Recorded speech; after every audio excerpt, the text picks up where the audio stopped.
लखनऊ में टप्पेबाज गिरोह के 2 सदस्यों को मदेगंज पुलिस ने गिरफ्तार किया है। इस बात की जानकारी डीसीपी सेंट्रल रवीना त्यागी ने प्रेस कॉन्फ्रेंस करके दी।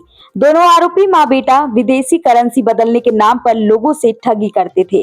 दोनों आरोपी टप्पेबाज महिला फरजाना बेगम उर्फ काजल शेख और बेटा असलम लखनऊ के निशादगंज इलाके में किराए के मकान में रह रहे थे। फिलहाल पुलिस ने दोनों आरोपी मां बेटा को गिरफ्तार कर लिया है।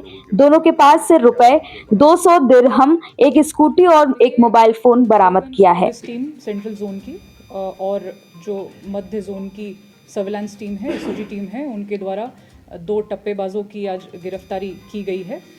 ये जो टप्पेबाज हैं ये मदेगंज थाना क्षेत्र में एक्टिव थे और इनके द्वारा लगभग 1 सप्ताह पूर्व 2 घटनाएं कारित की गई थी, जिसके संबंध में सुसंगत धाराओं में एफआईआर दर्ज हुई थी और उसी में आज इन दोनों की गिरफ्तारी की गई है।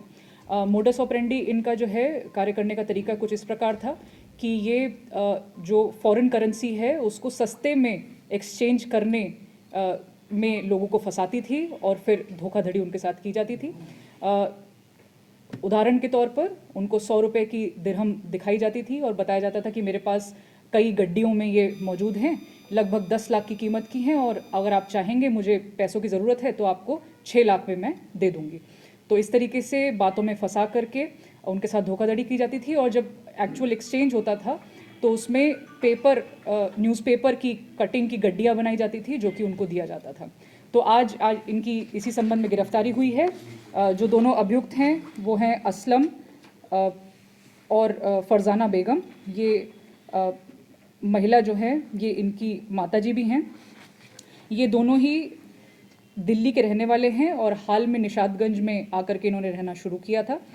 इस तरह की कई घटनाओं को अंजाम देने के प्लान से ये लोग आए थे। इनके जो बैकवर्ड और फॉरवर्ड लिंकेजेस हैं उस पर हम लोग लगातार काम कर रहे हैं और भी जो टीम के इनके साथी होंगे उनकी शीघ्र हम लोग गिरफ्तारी सुनिश्चित करेंगे। इनके पास से बरामदगी लगभग 20,000 रुपये और 200 दिरहम जो स्कूटी का ये प्रयोग करते थे वो और जिन मोबाइल और सिम कार्ड का इस्तेमाल करते थे उसकी आज बरामदगी की गई है। क्या स्पेसिफिक कुछ एज फैक्टर के लोगों को ये लोग टारगेट करते थे या किन लोगों को ये टारगेट करते थे? ये अधिकतर जो है मिडिल एज्ड लोगों को टारगेट करते थे और बातों बातों में अनजान बन के उनसे पूछा करते थे कि ये हम नहीं जानते ये नोट किसी काम का है क्या, इस तरीके से बात शुरू करते थे और फिर जब वो कहते थे हाँ ये एक्चुअल करेंसी है, ये फॉरेन करेंसी है, फलाना फलाना देश की है, तो ये कहते थे ये तो मेरे पास और पड़ी हुई है, मुझे लगा रद्दी थी ये। इस तरीके से फंसाते फंसाते वो घटना क्योंकि दिल्ली के रहने वाले पहले वाली कितनी हुई थी? 2 घटनाओं में कितने पैसे का? एक लगभग 3 लाख की थी और एक लगभग 30,000 रुपए की थी। दिल्ली में रहते थे, लखनऊ में ही केवल इन्होंने घटनाओं को अंजाम दिया या अन्य शहरों में भी या अन्य अभी जो है इसका पता लगाया जा रहा है और जैसा पूछताछ में और चीज़ें सामने आएंगी विवेचना में उनको शामिल किया जाएगा और आगे कार्रवाई। यहाँ के जो किराए पर रहते थे या मकान? ये किराए पर रहते थे और इसमें ये भी देखने वाली चीज़ है कि किराएदार का सत्यापन जो है वो नहीं करवाया गया है। मेरा सभी से, आप सभी मीडिया साथियों के माध्यम से ये अनुरोध भी रहेगा कि किराएदार सत्यापन अवश्य कराएं, अपराधी तत्वों को अपने घर में शरण न दें। मैम ये दिल्ली के रहने वाले हैं तो क्या दिल्ली में भी? देखिए अभी तक की जानकारी के अनुसार इनका कोई पूर्व का आपराधिक रिकॉर्ड नहीं प्राप्त हुआ है, लेकिन हम दिल्ली पुलिस से भी संपर्क में हैं। अगर कोई भी इस तरीके की गैंग की जानकारी प्राप्त होती है तो उसको लिंक भी किया जाए। मैम कोई घटना होती है तभी जो सत्यापन का मामला आता है और आए दिन जिस तरह की घटनाएं बढ़ती जाए, सत्यापन को लेकर कोई मुहिम चलाई जाएगी? देखिए हम लगातार अवेयरनेस फैलाने का प्रयास कर रहे हैं।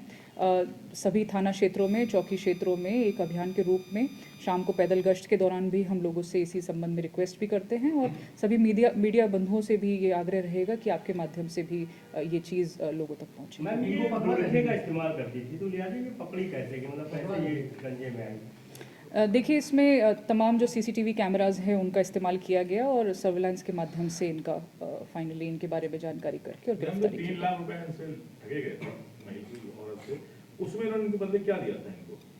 इन्होंने कुछ नोट जो असली दिरहम के थे और एक बैग दिया था जिसमें गड्डियां बना के रखी थी उन्होंने न्यूज़पेपर कटिंग्स की। क्या नकली नोट भी इस्तेमाल हुए? नकली नोट के इस्तेमाल की बात अभी सामने नहीं आई है। ये बैग का इस तरह का बैग उनको दिया जाता था जिसमें गड्डियां बना करके रखी जाती थी। ये लाते कहाँ से?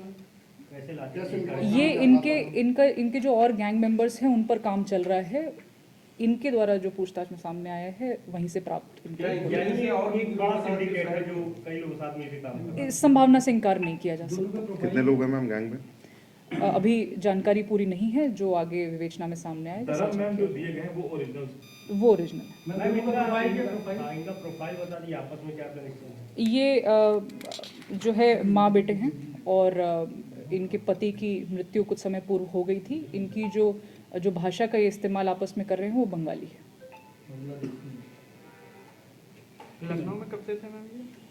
लगभग 4-5 माह से। ब्यूरो रिपोर्ट, खबर दृष्टिकोण।